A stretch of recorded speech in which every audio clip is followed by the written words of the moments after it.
guys, it's Naseem here.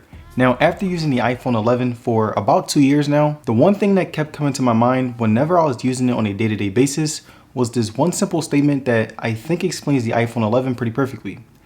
And that statement is, I think that the iPhone 11 is the best budget iPhone that you can get in 2022. And I say this because last month, I named the iPhone SE3 the best cheap iPhone that you can get in 2022, but this was before I seen the current price that the iPhone 11 was, and that price was at $500, which is only $70 more than the newest iPhone SE. And even if you're someone who likes to finance, you can get the iPhone 11 for $20 a month, which is only $2.92 more than the SE3's finance price of $17.87. And the main problems that I had with the iPhone SE3 was the fact that it didn't have a bigger screen, the battery life wasn't as great, and the design was very outdated. But the iPhone 11 fixed all of those problems. The iPhone 11 has a much bigger 6.1 inch screen, it has a 12 megapixel camera system that includes portrait mode, it has a Face ID unlike the SE3, it has a 3100 mAh battery, and it's even more durable with the front and the back being Gorilla Glass along with the aluminum frame. And that's why I say that the iPhone 11 is the best budget iPhone that you can get in 2022.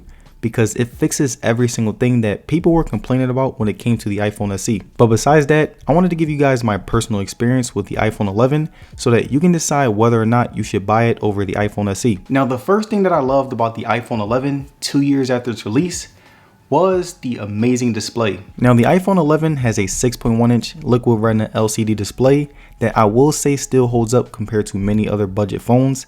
I really loved how smooth it felt, along with how much easier it was to see and use when compared to the SE. I loved how responsive the haptics were. Like right here, you can see that there are no lags when it comes to animations. Whenever I wanted to press on something, it didn't freeze, and everything responded how it was supposed to. And something else that I really loved about the display was the fact that it was the same size as my iPhone 13 Pro. No matter what I was doing on my phone, whether I was playing games or watching videos, I was able to see just fine, and I didn't have to squint my eyes. The only problems that I had with the display was, again, it wasn't 120 Hz, which made the experience not as good. And also the fact that the screen wasn't even a full 1080p, which slightly ruined the experience even more. But besides that, the last thing that I loved about the iPhone 11's display was how good the picture looked even when compared to other budget phones of today. The colors were vibrant, the sharpness was good for the price, and the overall experience was still enjoyable. And to show you guys what I mean, here's an example of me watching a video and playing the game.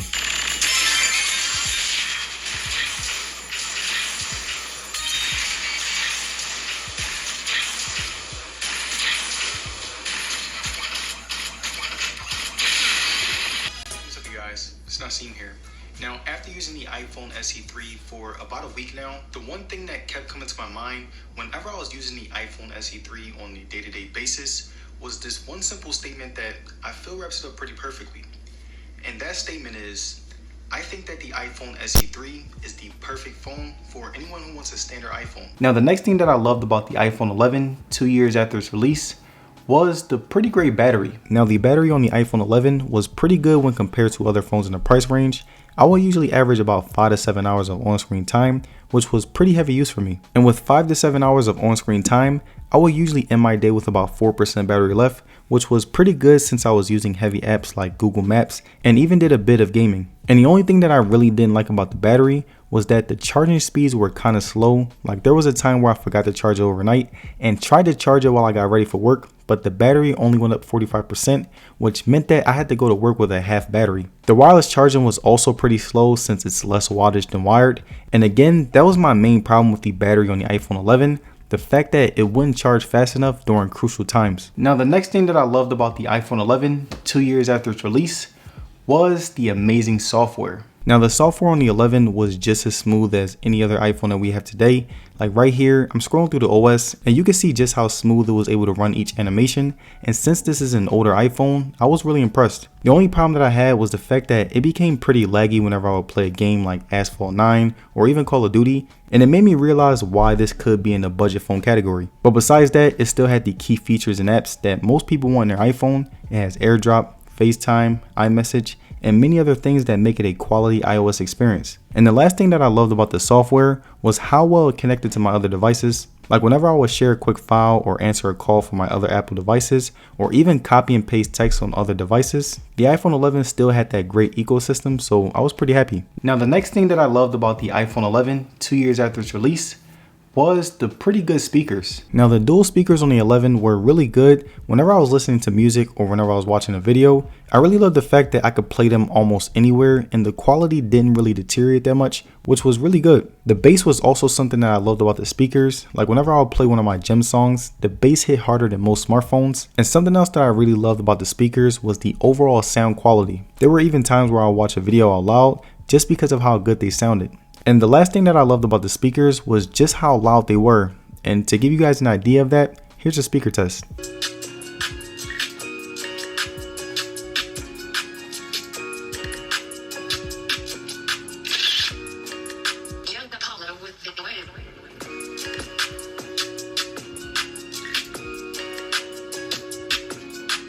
And now the last thing that I loved about the iPhone 11 2 years after its release was the amazing cameras. And I think that the iPhone 11's cameras had great quality to the point where I can say that I had no major complaints when it came to taking photos. Like right here, you can see my outside daytime photos, and I would say that these were really good and turned out really well. The skies were very vibrant yet color accurate. The trees and other aspects of nature were very sharp.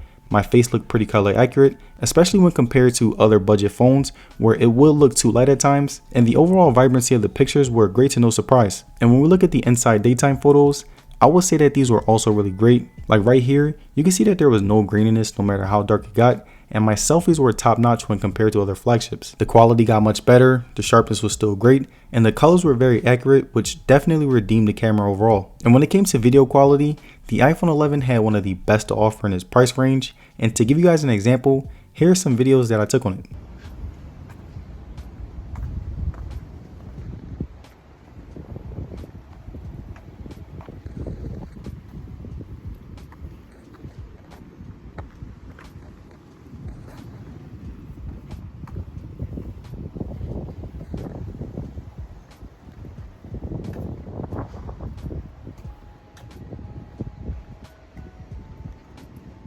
And there it is, you guys, my review on the iPhone 11 2 years after its release. Now let me know down below, would you get the iPhone 11 over the iPhone SE 3? Let me know. And if you guys made it to the end of this video, I would like to say thank you for sticking around, and don't forget to like the video and subscribe. It'll be very appreciated. And as far as social media, you can follow me on Twitter and Instagram, and I will see you guys on the next one.